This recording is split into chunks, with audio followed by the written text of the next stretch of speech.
চলো আজকে আবার দেখো একটা নতুন রেসিপি নিয়ে তোমাদের কাছে চলে এসেছি। এটা সম্পূর্ণ যারা নিরামিষ খাও তাদের জন্য তো খুবই ভালো হবে আর দারুণ টেস্টি। দেখো দেখে বুঝতে পারছো যে কি সুন্দর হয়েছে, তাই না? গরম ভাতে হেভি লাগবে, মাছ মাংস ডিমের প্রয়োজনই হবে না এরকম যদি নিরামিষ রান্না হয়। চলো এবার রেসিপিতে যাওয়া যাক। প্রথমে দেখো এরকম ধরনের নারকেলগুলোকে আমি কেটে নিচ্ছি, কেটে কুচি করে নিচ্ছি।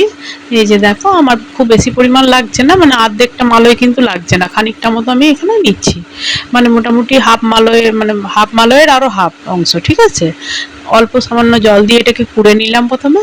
তারপরে দেখো যারা জানো জানো না নারকেলের দুধ বানাতে, বিশেষ করে হ্যাঁ যারা জানো তাদের ঠিক আছে, তারপর আরেকবার মানে খানিকটা একটু জল দিয়ে মিক্সিতে গ্রাইন্ড করে নেবে, তাহলে কিন্তু এরকম ধরনের নারকেলের দুধটা বেরিয়ে যাবে।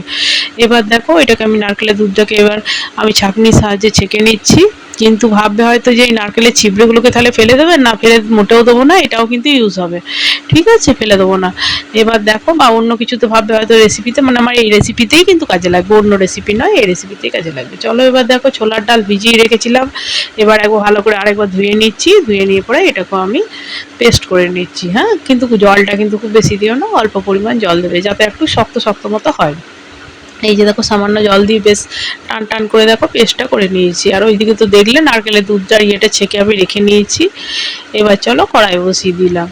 এবার দেখো সর্ষের তেলটা কিন্তু অনেকটাই বেশি লাগবে, যেহেতু মানে ভাজা হবে এটা, তাই অনেকটাই বেশি লাগবে। এবার দেখো নুন দিলাম, আর দিলাম হলুদ, দিলাম জিরে গুঁড়ো, আর দিচ্ছি সামান্য পরিমাণ চিনি, ঠিক আছে? আর দিলাম একটু আদা ঘষা, আর নারকেলের যে ওই যে ছিবড়েগুলো ছিল কোড়াটা, ওইটা। আর দিলাম অল্প সামান্য কাঁচা লঙ্কা, তোমরা চাইলে পরে কাঁচা লঙ্কা যেমন বাড়াতে কমাতে পারো। তেলটাকে একটু ঘুরিয়ে নিচ্ছি, তেলটা তাকে আমার গরম হয়ে গিয়েছে। এবার চলো দেখো মেখে নিচ্ছি। খুবই মানে মানে কি বলবো, খুবই মানে ইউনিক লাগবে। তোমরা যারা ধরো পুরোনো দিনের রান্না খাওনি তাদের জন্য কিন্তু, তারা তো জানো না সবটা, ঠিক না? আর যারা খাও তারা জানবে। এটা দেখো আমি দিলাম কালো জিরেতে আর জোয়ানে মিক্স, যদি তোমরা চাও হ্যাঁ শুধু কালো জিরেও দিতে পারো। এবার চলো ভালো করে মেখে পরে দেখো বড়াগুলোকে ছেড়ে দিচ্ছি। বড়াগুলোকে সেই চপের মতো মতো সাইজ করে করে ছাড়ছি, তোমরা চাইলে এটা ছোট বড় যে কোনো ইচ্ছা করতে পারো। এবার দেখো ভালো করে বেশ ভেজে নেবো।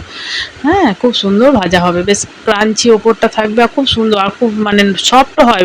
মানে এই যে ইয়েগুলো, হ্যাঁ এই যে বড়াগুলো, এই বড়াগুলো খুব টেস্টি হয়। এমনিও যদি খাও না তাহলেও খুব ভালো লাগে, ভাতের সঙ্গে যদি এমনিও গরম গরম ভাজা খাও তাও কিন্তু খুব ভালো লাগে। কিন্তু চলো তারপর আমি গ্রেভিটা বানাবো, দেখবে কীভাবে, প্রথম থেকে শেষ পর্যন্ত দেখো সবটাই দেখবে, তাহলে কিন্তু বুঝতে পারবে কী কী দিচ্ছি বা কীভাবে হচ্ছে। খুবই টেস্টি হয়। রেসিপিটা ফুল দেখো। এবার চলো দেখো বাকি আবার আমি দিয়ে দিচ্ছি। আর হ্যাঁ, বড়াগুলো ভাজতে ভাজতে আমার চ্যানেলটা কেমন লাগছে অবশ্যই কমেন্ট বক্সে জানিও। যারা এরকম পুরোনো দিনের রান্না ভালোবাসো বা মানে পছন্দ করো বা নানা রকম টাইপের, তারা আমার চ্যানেলটা অবশ্যই সাবস্ক্রাইব করে রাখো বা পাশে থাকা বেল আইকন বাটনটা অন করো, তাহলে এরকম ধরনের ভিডিও পেলে তোমরা ঝট করে পেয়ে যাবে। আর বন্ধুবান্ধবদের সঙ্গে একটু বেশি বেশি করে শেয়ার করো, যদি ভালো লাগে তো পাশে থাকো, একটু সাপোর্ট করো, ঠিক আছে?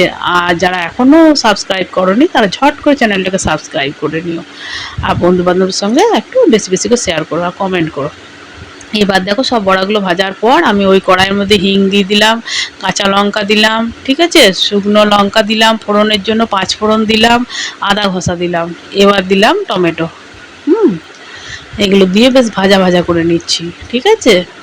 প্রথমে হিং দিয়েছিলাম, তারপর শুকনো লঙ্কা, তারপর 5 ফোড়ন, তারপর দিয়েছি আদা ঘষা, তারপর দিয়েছি টমেটো। এবার দিলাম নারকেলের যে কোড়াগুলো রেখেছিলাম সেটার আর বাকি যে অংশটা ছিল সেটা দিয়ে দিলাম, দিয়ে ভালো করে বেশ ভেজে নিচ্ছি। হ্যাঁ, ভাজা ভাজা মতো করে নিচ্ছি, যেহেতু এটা নিরামিষ রান্না তাই নারকেল কোড়া দিলে ভালোই লাগবে। এবার দিলাম জিরে গুঁড়ো, এবার দিলাম লঙ্কা, ঝাল লঙ্কার গুঁড়ো, নুন, এটা দিলাম ধনে গুঁড়ো, এটা দিলাম হলুদ, এটা দিলাম গুড়। তোমরা চাইলে এখানে গুড় চিনি যে কোনো জিনিস ইউজ করতে পারো। আর আমি কিন্তু তেল দিইনি, ওই বড়ার তেলটাতেই, কিন্তু তেল যে খুব টানে তা নয় বড়াটাতে, ওই তেলেই দেখো আমি কিন্তু রান্না করছি।